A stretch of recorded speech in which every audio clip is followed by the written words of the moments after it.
Good morning, standard 5 students. Today in this class, in chapter 2 nervous system, we will discuss about the eyes and ears. So let us start about the eyes first. Our sense organs. Sense organs. You know we have 5 sense organs that make us aware of the world around. Eyes, ears, nose, tongue and skin are the 5 sense organs. So first we will discuss about eyes. The eyes are our very important sense organs. They sit in the bony sockets in the skull. You have seen that there are two hollow sockets in the skull that set our eye. They are further protected by eyelids. Our eyelids protect the eyes and eyelashes which keep the eyes clean and dust free. Every time we blink, our eyes get cleaned. When we blink our eyes, it gets cleaned by the eyelashes. The eyes and the brain together help us to see. Eyelid covers the eye and it protects from dust and any types of hurt injury also. So let us see about the eyes. So what are the structures of eye? Anatomically, the eye comprises of two components. External components include sclera, conjunctiva, cornea, iris, pupil. And internal components includes lens, retina, optic nerve, aqueous humor and vitreous nerve. So, two types of components are external and internal components we will discuss in this class. So, you see the picture first, you can see the white part of the eye that is known as sclera. Here you can see the white part that is known as sclera. You can see the black dot inside the eye that is called pupil and the round figure, this round figure is called, that part is known as iris. So, you have understood I think all three parts very nicely. Now, let us see about the next part. Here you can see eye. So, you can see here in the eye cornea is there, the outer part of the covering of the eye, that is transparent covering is present in the eye, that is known as cornea. Inside the cornea you can see iris is there that controls the lens and ciliary muscles are there that also control the size of the pupil. And there is a pupil you have seen in the previous picture. Sclera also you can see the white part of the eye and some liquid is also there, that is known as aqueous humor and vitreous humor. You can see the optic nerve is here, that optic nerves takes the messages from the brain from the eyes to the brain, so that we can see back side of the eye. You can see here retina is there in which the images are formed. So let us see about the eye. You can see in this picture it is very clear, you can see nicely in this ciliary body, lens, pupil, cornea, conjunctiva, anterior chamber, vitreous body, ciliary body, retina, macula and optic nerve. So let us discuss one by one about all these structures. So first we will discuss about sclera, the white part of the eye that is visible to you also, it is called sclera. Now cornea, in the front portion of the eye there is a circular transparent area called the cornea. I have shown in the picture the transparent, the first part of the eye, na front portion, it is called cornea, it is transparent. Light enters the eye through the cornea, that is why it is transparent. The cornea serves as a protective covering for the front of the eye and also helps focus light on the retina at the back of the eye, and it focuses the light to the retina so that we can see the images on the retina. Now next part is conjunctiva. Near the front of the eye you can see in the corner of your eyes, in this part, in this corner of your eyes you can see the area protected by the eyelids. The sclera is covered by a thin transparent membrane conjunctiva which runs to the edge of the cornea. The conjunctiva also covers the moist back surface of the eyelids and eyeballs, it also covers. Next is pupil. After passing through the cornea, when cornea allows the light to enter, after the cornea light travels through the pupil, the black dot in the middle of the eye that I have shown you in the picture.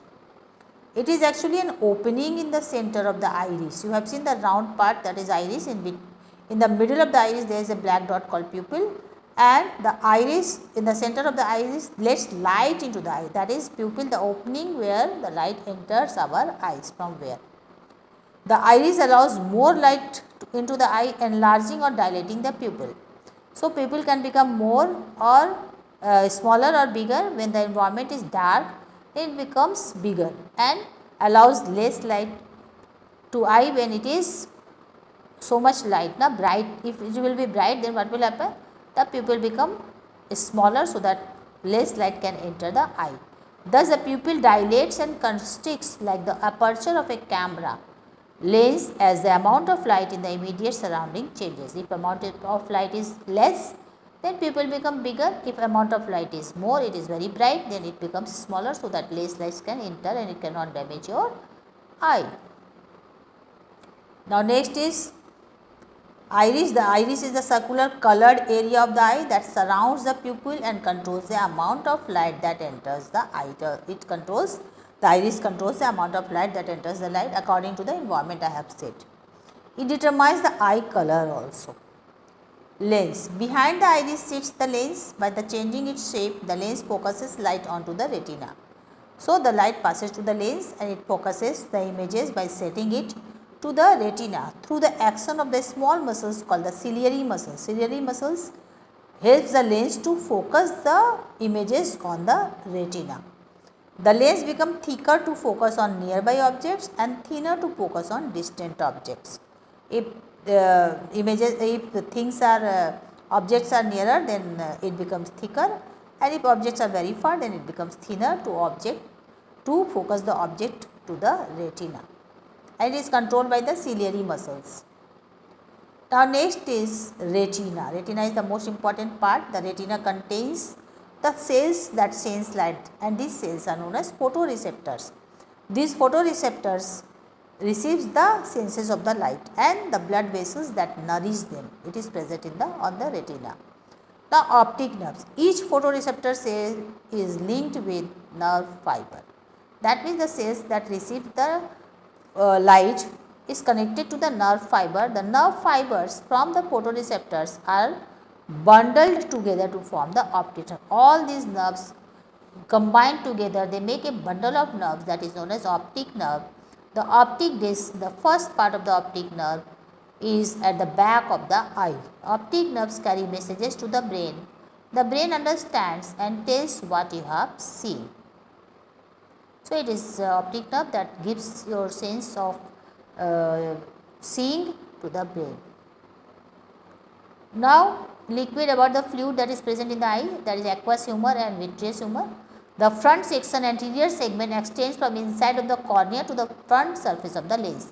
That means between the cornea and the lens there is a fluid that is known as aqueous humor which nourishes the internal structure of the eye. The back section, that is posterior segment, it extends from the back surface of the lens to the retina. Up to the retina it is filled with a fluid jelly like that is known as vitreous humor. So, two types of fluid is there. In the anterior segment is aqueous humor and in the posterior segment it is vitreous humor. Now, let us see about the structure of the ears. Ears are also the sense of hearing. It is also included in our sense organs. It also helps us to keep our balance. Besides hearing, the ear helps us to balance the body. The structure can be divided into three parts: outer ear, middle ear and inner ear. The outer ear consists of the pinna and approximately 2 cm long ear canal. You can see the pinna, I will show you the picture. It collects the sound and sends to the middle ear. The work of the pinna you can see here in this picture, pinna is there.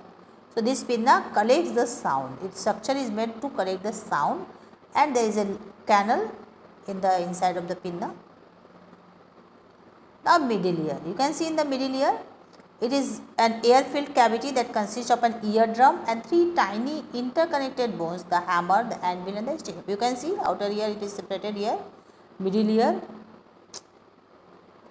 In this you can see outer ear, middle ear and inner ear. In the middle ear you can see the bones, anvil, sternum, and there is a hammer and eardrum you can see. So, the air enters the eardrum, vibrates and the hammer beats the eardrum. So, sound waves are produced and after that inner ear starts.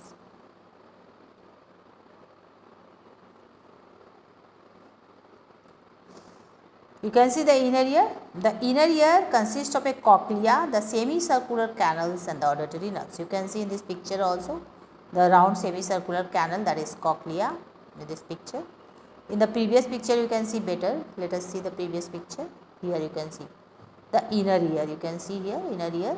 In this inner ear I will show you.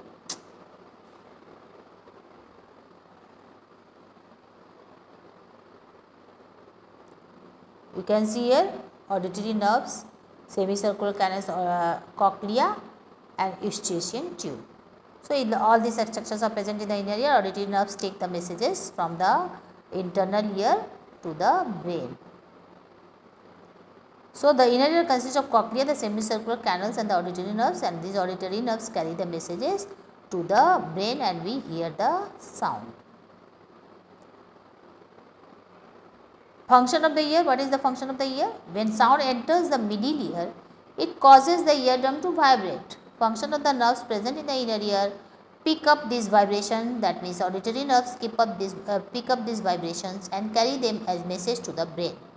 The brain then help us to recognize the sound and we hear any type of sounds. So, this is the end of this eyes and ear. So, we will meet in the next class, students. Again, thank you.